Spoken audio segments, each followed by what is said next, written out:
Hello, welcome to the video. Today I'm going to talk about the best male singers in rock and popular music. So I made some notes, so I'm going to be referring to them from time to time. Hope you don't mind. I want to start with a quote though. The two most important words in the world are honesty and sincerity. If you can fake these, you've got it made. Groucho Marx. So when I talk about the greatest singers in rock and popular music, it has to come with a health warning, because you don't know how many of these guys, in this case, are faking it. As a note for the future, I am going to do top female singers. I thought I wouldn't mix them together because comparing Robert Plant with Joni Mitchell is probably not a fair comparison. They're very, very different. But anyway, so what makes a great singer? Well, some general stuff first. When we listen to music, we often desire to embrace the message in the lyrics or experience some, shivers on the back of the neck, some small transcendent moment where the music comes together in such a thrilling way. It really makes a big connection to us. We want to believe that the musicians really, really mean it. Particularly the singer, to be authentic and committed to their song. We expect them to be singing from the heart and that the lyrics mean something personal. We want to connect with them emotionally. But of course, not everything we listen to needs to meet that standard. But I think the very best singers do meet that standard. So what makes a great singer? Although it's worth saying the different genres of music kind of dictate to a significant degree what type of singer we're talking about. So you're not going to find in my list here of what's going to be a rundown of my top 12. But it's an opera singer. It's unfair to compare that singer to a heavy metal singer, for example. So it's also hard to compare anybody to Geddy Lee of Rush, but that's for another day, I guess. So when I've thought about these top 12 singers, I've thought about the ones that kind of jump genres, not necessarily musically jumping genres, but are recognized by people who prefer other genres as great singers. There's kind of at least a respect for these singers, if not, wholehearted admiration. So here's some criteria that I've kind of used. I believe these ones are the ones to pick from. I think the voice must be distinctive. It's not bland or just simply pleasant or generic, but it's unmistakable. So you know who it is when you hear the singer. The singer's voice must be able to convey emotion, and that emotion, that the voice must be kind of congruent with the lyrics. So, on an emotional, tender, compassionate kind of lyric, you want a similarly tender, compassionate voice. You don't want something completely crazy. So it must be congruent and able to convey emotions like vulnerability, tenderness, sensitivity, anger, commitment, but also sometimes the swagger of supreme confidence. There is something really admirable about somebody who's got the chutzpah just to go out there and really give it everything and be completely in control of what they're doing. So on to control. The voice must be able to demonstrate control. We don't want uncontrollable yelling or bum notes. Back in the days of punk, back in the mid-late 70s, singing out of tune and screaming and, not very competent technical singing going on. It has an appeal, but none of those punk singers make this particular list. Because it's not the realm of versatile singers that are completely in control of their instrument, their voice. The voice must be authentic, so we expect an aging singer's voice to reflect that age, some wisdom, some experience. We don't want someone singing in their 60s or 70s in a voice that or even singing lyrics that are appropriate for a 25-year-old. It kind of, there's a dissonance around that is not very appealing. So I kind of got a preference for singers whose voices kind of mature with their age, and of course the subject matter which they're singing about. Yeah, so I've said that. Right. Also, and finally, the voice inhabits the song to such an extent that even when the singer's doing a cover version, they kind of become the owner of that song. It's such a compelling vocal, and the voice is so distinctive and strong, and that you feel that the singer's really, really inhabiting that particular song. But anyway, so these are my top 12. It is a bit tricky. The order's tricky, and it's probably arbitrary. This is kind of, I've tried to be, by referring to those criteria, I've tried to be a little bit objective, but there is no doubt that it is to a large degree subjective, although it must be said that there are some fantastic singers that I really enjoy their singing that haven't made this list, because I just don't think that they have wider appeal. And technically speaking, I don't think that their voice is the instrument that they think it is, but still super enjoyable as well. And I'm thinking of the punk singer from the Ruts, Malcolm Owen. Fantastic punk singer back in the day, but he ain't no crooner, is he? Right, so number 1. Now, this guy here. Now, I've got some reservations about this guy. His early albums, his voice changed quite a bit during the 1970s, so he's been around since the 60s. His voice changed. He used to do a lot of kind of yelping and kind of overexcitedly yelping in his singing, particularly in live performance, but not exclusively in live performance. But his voice matured quite nicely, and he cut out that yelping back towards the end of the 1970s, and his voice has retained that soulful feel that's really compelling.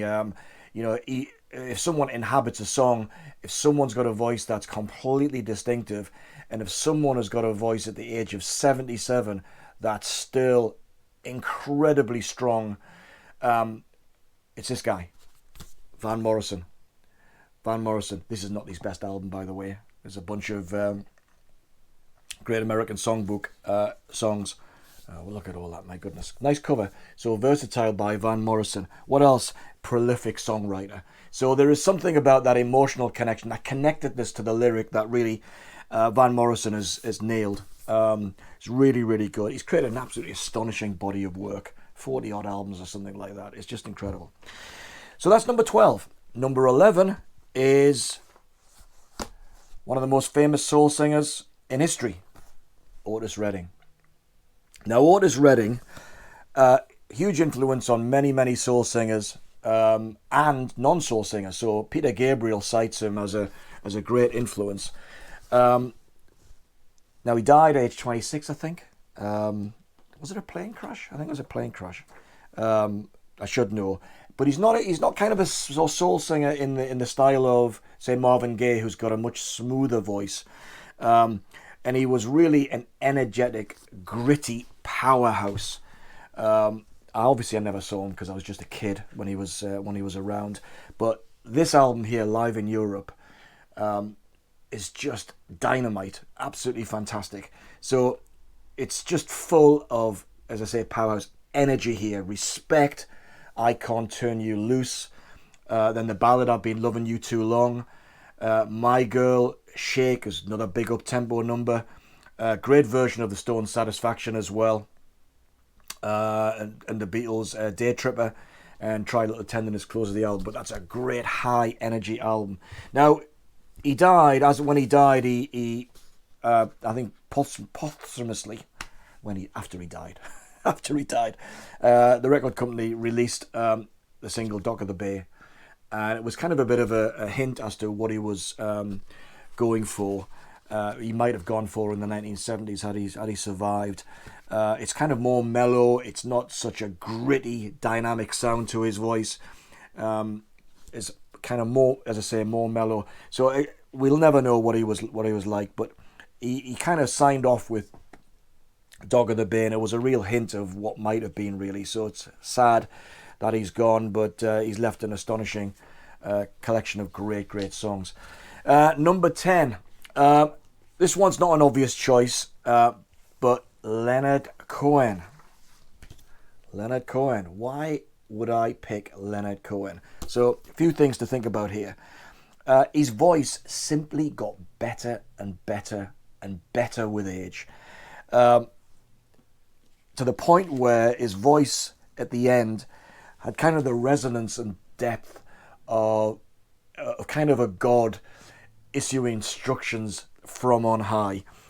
He's singing in the early years, because these years here, it's kind of slight, really. So it doesn't really appeal to me, that early stuff of Leonard Cohen. His music was, the songs were, the songs of a poet. So it's kind of poetry set to music, very sparse arrangements until he got to the 1980s, and then he started to introduce a broader range of instrumentation, really.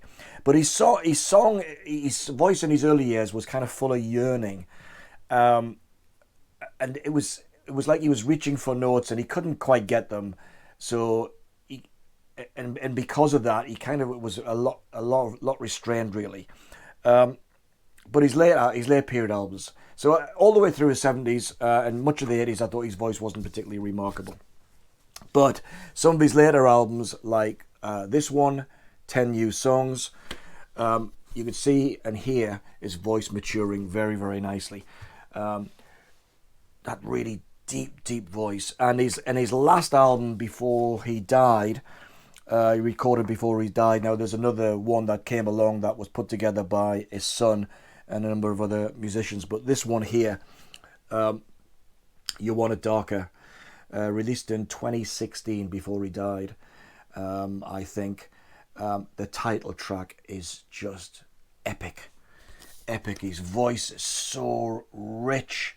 It's almost like a talking voice. But yeah, really tremendous. I absolutely love it. So he's never a versatile or tuneful singer, but his voice is super distinctive. Never mistaken for anyone else. So I think that's why he deserves a place on this list. He'll never sing pop hits, but there you go. Right, number 9 is this guy. Now, I've done a video on this guy, kind of the best of his 40-odd albums. And this is Peter Hamill. Peter Hamill, the singer with the progressive rock band from the UK, Van der Graaf Generator. He's really an acquired taste, this guy. His voice is very theatrical. It's very dynamic, and I think so he speaks with perfect diction.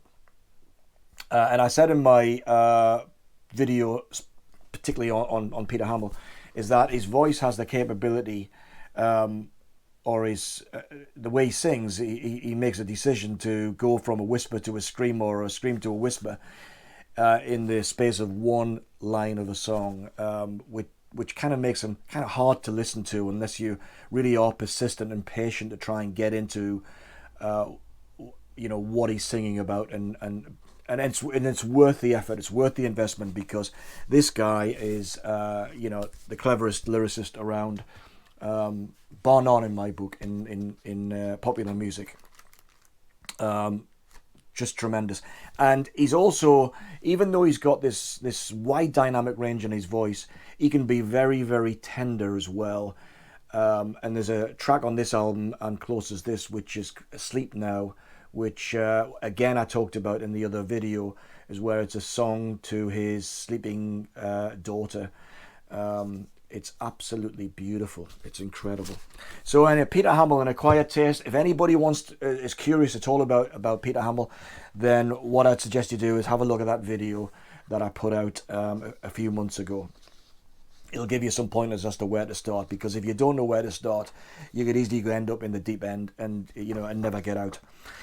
Right, number eight. Number eight. I think you probably picked up by now is I do like singers that obviously can hold a tune, but also have a certain grittiness to their voice. So I like to feel that voice crack a little on occasions because it signifies emotion really, really well. So I do like them kind of grainy in tone or timbre, and none come more grainy than this guy, Tom Waits. Now, Tom Waits ordinarily wouldn't get on a list of the best singers, but in the early 1970s, he had this barfly persona that makes him kind of really interesting, and as he wrote and sang songs of, broken lives, broken relationships, and broken people. And it all changed. And he was kind of in with the Laurel Canyon group, California, Crosby, Stills and Nash. The Eagles covered All 55, which is on this compilation from the 1980s, I think it was. Yeah, or 1984 I bought this. So there you go. I've had it for years, nearly 40 years. So yeah, and Martha, again, that was covered. So really, really good kind of a crooning barfly persona, but with this croony, gritty voice. And then he threw everything up in the air when he released this album, Swordfish Trombones, and I think that was in 1983, where he started to experiment with really strange percussion, and his music became very, very dissonant. And his voice, he started to introduce a really aggressive growl in his voice. Really strange album to get into. The critics loved it because I suppose he had the bravery to turn away from just another California singer-songwriter style, albeit with his late-night persona, bar-five persona. But very, very brave move. And I think this album is arguably, it's my favourite. It's Mule Variations. And this one came out in 1999. My God, 24 years ago now. So that big, aggressive, with percussion backing, works brilliantly on Big in Japan, which is the opening song here. You've also got this incredible kind of, it's actually word jazz. What's he building? What's he building in there? And he stole that whole style from a guy who is long gone now, a guy called Ken Nordine, who was kind of a voiceover actor in the 50s, and who continued to make albums which were classified as word jazz. He had this strange background sounds and really quite creepy, but very humorous as well. So check out Ken Nordine. I would normally have I've got a CD collection. I'd normally show that at this point, but I've forgotten to bring it into my listening room here. But he's also can be very, very tender. And there's a couple of tracks here. Hold On, and this one here, Georgia Lee, is why wasn't God watching? It was a tragedy that he's singing about there. Yeah, beautiful. So that's Tom Waits. At my number 8. Number 7 is it's hard here to separate the songwriter from the singer, but he's responsible for some of the most recognizable hits of the last 40 years, particularly the first 20 years of the last 40. And his brand of intelligent pop rock, and that voice is instantly recognizable. It's this guy, Sting. Now, I know a lot of people don't like Sting. A lot of people think he's a bit of a smart-ass. A lot of things that he's too clever for his own good. The music critics hated him because he was probably smarter than they were. And he was never shy about boasting about his interest in Carl Jung and stuff of a Zen type nature. But he's got a great range. And one of the things I like about Sting is that back in the late 70s when he was with the Police, he absolutely had within his capability that aggressive voice, that aggressive lead singer of kind of quasi punk music. He was great, but he also once again very soft and very tender. Now you listen to things like Fields of Gold, I think from Ten Sumner's Tales. Even some of the stuff on this his second solo album, They Dance Alone, very, very gentle, yearny voice, really, but utterly distinctive. And, one of his last albums was, he's got that northern burr to his voice that I really like as well. And he's a Geordie just like me. But I think he sings on this album, The Last Ship, with a broader accent than mine, perhaps. But he's kind of not ashamed of his roots, and he sees his voice, I think, as a very definitely as a musical instrument. He's not just singing over music. He's really thinking about how he wants to pitch a lyric in a very, very controlled way. And it's one of the characteristics of some of the best singers on this list, is that they sing really within themselves. They've got a broad range, but they sing with great control. Really, really good. So Sting is at my number 7. Let me just remind myself who is at number 6 here. Right, here we go. Anyway, so number 6. This guy, Peter Gabriel. Similar fashion to Sting. He's been around for a very long time, longer than Sting. Late 60s, early 70s. Prog God in the early 70s with Genesis. But his voice is instantly recognizable. And sometimes his tone has kind of got that pleading, yearning quality. And some of his earlier solo albums, I don't think have stood the test of time, really. But interestingly to me, his voice has grown richer with age. What did I say here? So, he's capable of great warmth. There's songs, Father, Son, and then Don't Give Up with Kate Bush. And this album, Scratch My Back, which is an album he put out in 2010, which was a kind of an appeal to other songwriters to cover his songs. And on this album, he covers theirs. And he makes the songs his own. He changes the arrangements. His voice is rich. He's got that grittiness about it. But he's got here, he does a version of, he opens the album with Heroes, very different version, David Bowie's Heroes.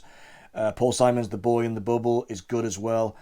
The Power of the Heart, which is a Lou Reed song that he completely transforms so beautifully as well. And the Stephen Merritt, I think it is, song The Book of Love, wonderful, absolutely wonderful version here. So yeah, Peter Gabriel's voice became really rich with age. And also a kind of, that high-pitched, highly varied voice that he had with Genesis kind of is gone into this mature frame of a 70-odd-year-old who's a bit chunky these days, but his voice has got that richness about it that's still very, very appealing. So that's number 6, Peter Gabriel. Number 5 is Michael Jackson. Michael Jackson, a voice incredibly elastic. He's an absolute... He's got that, these characteristic vocal tics, Shamon. And his voice, it's definitely an instrument in the mix. He was... I never saw the guy. I've just seen stuff on TV with Michael Jackson concert performances, and his stuff, I don't play stuff very often, so he's not a real favourite of mine. But he's got that voice that is kind of fierce. So when he sings the title track of Bad, he's got that fierceness about it. Still, it's kind of a bit of a high pitch, but that fierceness, and he's also got that real tender, vulnerable voice. So when you think about, is it Off the Wall or Thriller, where he sings She's Out of My Life? I think it's, when I said at the beginning, if you can fake sincerity, you've got it made. And She's Out of My Life, where I think he rustles up a kind of a tear breaking of the voice in that song in the last verse. I don't know whether that's real or not, but if it's a fake, fantastic fake. But yeah, he was absolutely brilliant. A real legendary all-rounder. Brilliant performer, brilliant dancer, brilliant songwriter, although a lot of his hits were written by Rod Temperton. And he owes a lot to Quincy Jones back on those three great albums, Off the Wall, Thriller, and Bad. But he was an absolute pop icon, probably the most famous pop icon in history.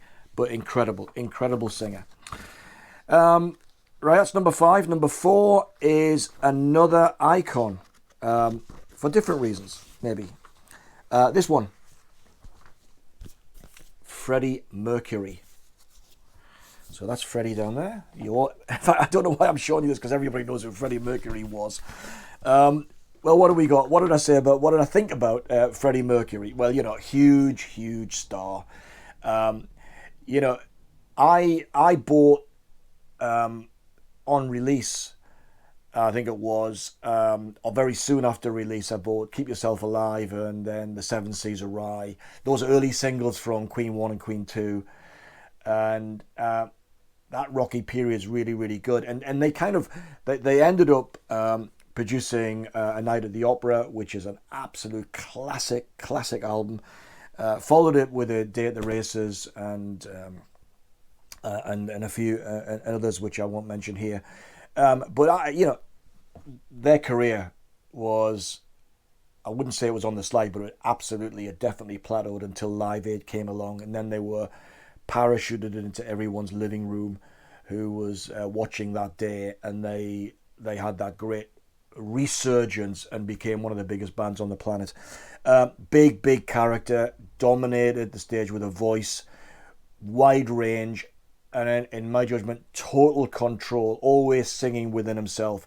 He could sing big, like on songs like Hammer to Fall, but also very tenderly in the track from this album, Love of My Life. Really beautiful, really. Utterly distinctive.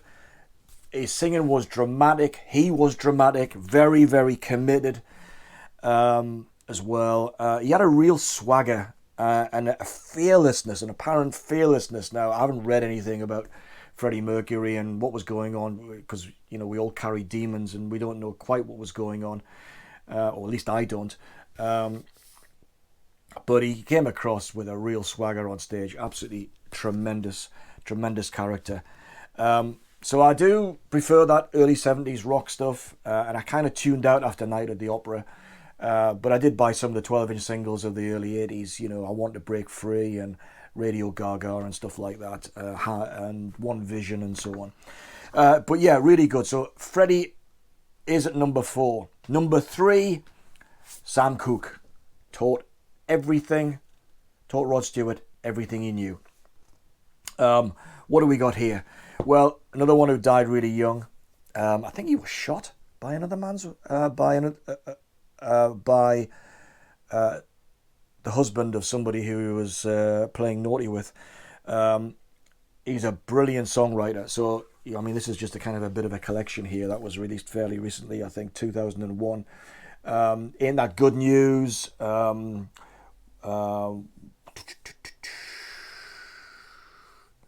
Change Is Gonna Come. He also did this album. There's loads of cheap compilations around of Sam Cooke, but this one is a great live album at the Harlem Square Club. But here you've got Chain Gang, Cupid, Twisting the Night Away, Bring It On Home to Me, Having a Party. This one's got a quote from Rod Stewart on the back. It goes like this: "Live at Harlem Square is one of my favourite live recordings of all time," says Rod. "It captures the true energy of the staggering, passionate talent. It's such an intimate recording, you can hear cracks in his voice, the madness of the crowd who are so with him, encouraging him, shouting for him in each song. A particular favourite is Twisting the Night Away. Sam Cooke will always be a tremendous influence on me, and who knows, if there weren't a Sam, there might not have been a Rod." I think that's absolutely true. He had this purity to his voice, really clear diction, really beautifully tuneful, but he had that grittiness about it as well, that Rod Stewart kind of over accentuated in his voice, particularly I think in the early 70s. But yeah, absolutely fantastic. I mean, I didn't know much about Sam Cooke when I was growing up because, you know, he'd been and gone before I was starting to buy records. But I picked up on stuff late 70s and 1980s. And I realised, you know, no doubt because Rod Stewart had name checked him, and I thought, well, he's definitely worth listening to. Right, that's Sam Cooke, number 3. Number 2 is Old Blue Eyes, Frank Sinatra. Now, Frank Sinatra, arguably the greatest popular music singer and crooner of all time. Now, his career was split in two, as is kind of, I think a lot of people see it this way, and I do too, that there's the Capitol years where he does a lot of the old swinging hits that were building on the big band involvement he had in the 40s and in the early 50s, and then there was the Reprise years, and I don't know whether he set up Reprise Records himself. He might have set up the label, but I don't know. But with the exception of My Way, which came later, I think, 90% of his hits were in those Capitol years. But I prefer the Reprise years. He'd moved on from being a typical song and dance man to a serious artist. So his albums were kind of themed or almost concept style, and they were made to be listened to as opposed to kind of danced along and sung along with. I got absolutely loads of his albums, but I go back to only a handful, and they tend to be the most reflective, sober, and are peppered with insights about growing old and lonely. And this album is my favourite, and it's absolutely jam-packed with songs about growing old. The September of My Years, How Old Am I? This Is All I Ask, The Man in the Looking Glass. It was a very good year. Everybody knows it. It was a very good year. That song, Hello Young Lovers, and September song, and amongst others. Frank Sinatra sings of days and loves ago. Absolutely amazing. Now, Frank Sinatra, to me, his voice was always under control. And he had great skill with nuance, great presence. Unfortunately, he'd kind of been and gone before I was really buying records as well. At least he's gone in terms of an artist that was kind of hitting the charts. He lived for quite a long while later, doing lots of these big gigs at Madison Square Gardens and the like. But anyway, he didn't come to Newcastle City Hall, so I didn't see him. He should be number 1, really, because he really is an absolute icon as a singer. But number 1, he isn't number 1. It's it's Frank, because he was of that different generation, as I was saying, my parents' generation rather than mine. But now I'm in the September of my years, hopefully the September and not the November. He resonates with me much more, and this particular album, September of My Years, is epic. It's fantastic. However, I have to pick a rock singer as my number 1. One that I was fortunate to see only once in the 1970s. And I grew up with this guy's music, and his band had several hits, but also they had a pile of outstanding, what people refer to as deep cuts. The albums were rich with great songs, and he's a great, great songwriter. Still is. Still around. I recall him... I wasn't a big fan of this band, but I remember the lights went down at Newcastle City Hall again in the mid-late 70s. Excuse me. And lights went down. The band started to play, and I can't remember what the opening track was. But he kind of just strolled ever so slowly to the microphone and then started singing. And it was like, you can imagine, an audience of 2,000 people sat there with their mouths open. This guy was singing in such an effortless way, absolutely incredible. I've never seen a singer so in control before, and I've never seen one since either. He's got a blues style. I better name who he is. He's Paul Rodgers, my number 1. So Paul Rodgers, Mr. R on that logo there, Paul Rodgers. Very famous for this album as well, Bad Company. Come back to that in a second. But he's blues style singer. He has a warmth and soulful, so he's kind of unlike a lot of rock singers like Plant, like Coverdale, like Gillan. Coverdale's closer to him than Gillan.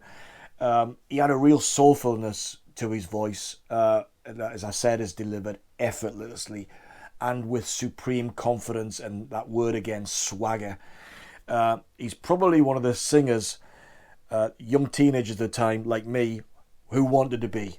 We wanted to be Paul Rodgers because the way he kind of strutted around in complete control, and his lyrics about kind of seducing women, he was just so brazen, but kind of amusing and confident about it. It's, forgive me for my teenage fantasies. Although he could kind of scream when he had chosen to, his singing was kind of really creamy in its timbre. And what's amazing is that today his singing is, all these years later, is still almost as good as it was back in the 1970s. His music's patchy, but his work with Free is amazing. Although Free fans will even admit there's some variation there. But some of these tracks, I mean, goodness me. Let me just pick out some of the winners. I'm a Mover, Morning, Sad Morning. Really, fantastic ballad, 5-minute ballad. All Right Now, of course, everybody knows. Heavy Load is kind of another ballad. Fire and Water is bluesy, kind of rock. The Stealer, again, that strut and that confidence in his voice.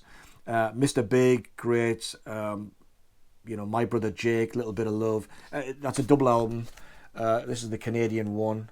This is the Canadian edition, number 4,773. I've got the UK version. It's got a black cover somewhere else. But then, of course, he went on to Bad Company. And this made this classic album. That's Rodgers down here. Another classic album. Probably over familiar with it these days, but Can't Get Enough, Rock Steady, Ready for Love, Don't Let Me Down. Bad Company itself, brilliant song. I think they might have opened with that the time I saw them. Moving On, The Way I Choose, and Sequel, acoustic number to finish it off. So I think overall his music is a bit patchy. He's definitely stayed close to the blues, but had that soul component to his voice. But yeah, great singer. Probably deserves to be number 2, with Frank being number 1. But there you go. That's what it is. A few things here. Other great singers who didn't make the cut. Nearly done here. Nearly done. Elvis Presley. I thought there was too much of a gap between the songwriter and the showman, and he wasn't the songwriter. So he was obviously had a great voice, fantastic stage presence, but it didn't feel really authentic. And I think the same thing about Tom Jones, who was 80 years old, still got a great voice. Obviously lost a little bit, but his voice is still good. His back catalogue is well worth exploring. If you can get by the showbizy stuff that he was doing in the 60s, around the time of his TV show and so on. But yeah, he wasn't close enough to the songwriting that I felt that he was using technical skills much more than expressing genuine emotion. Bob Dylan, love his voice, but he's too undercommitted too often. And you can tell by his live shows. When he does live shows, he just plays around with the tempos of the songs, the way he sings the lyrics. Sometimes they're unrecognizable until you're, several seconds or even a minute into the song. And it seems to me that Dylan just is not interested in using his voice as a musical instrument. It's more of poetry being sung in a way that he feels appropriate at the time. And a lot of his recordings are first, second, third takes. So he doesn't hang around trying to craft great songs. He writes them, he rehearses them, and he has a few run-throughs, and then bang, they're recorded. But because I don't think he considers his voice as a really important part of the musical instrumentation, I think he comes across quite detached. Now, there's some exceptions. I'm thinking of the lonesome death of Hattie Carroll. You can feel the passion in his voice there. Hurricane, of course, similar as well. And then From Time Out of Mind, Not Dark Yet is another good one as well. I've got a few others here. Gil Scott-Heron, Don Henley, Donald Fagen, Bruce Springsteen, Paul Buchanan of the Blue Nile. All great singers of their own music. I don't think they jump the genres or jump into other people's material in such a convincing way as the ones that I've made my top 12. And on another day, Prince would be in this list. But hey-ho, didn't quite make the cut. So, that's me talking about my favourite singers. I've wanted to do that for a little while because I thought, well, I really wanted to kind of nail down why I thought particular singers were worthy of more respect than some of the others that I've mentioned. And I think I've picked 12 here, which are pretty good bunch. By all means, leave a comment. If you got this far, great. Leave a comment. Tell me your own. We'll have a conversation about it in the comment section. But that's done now. I've done my top 12 best male singers in popular and rock music. And I'll get on to the ladies in due course. So thanks for watching, and I'll see you on the next video. Cheers.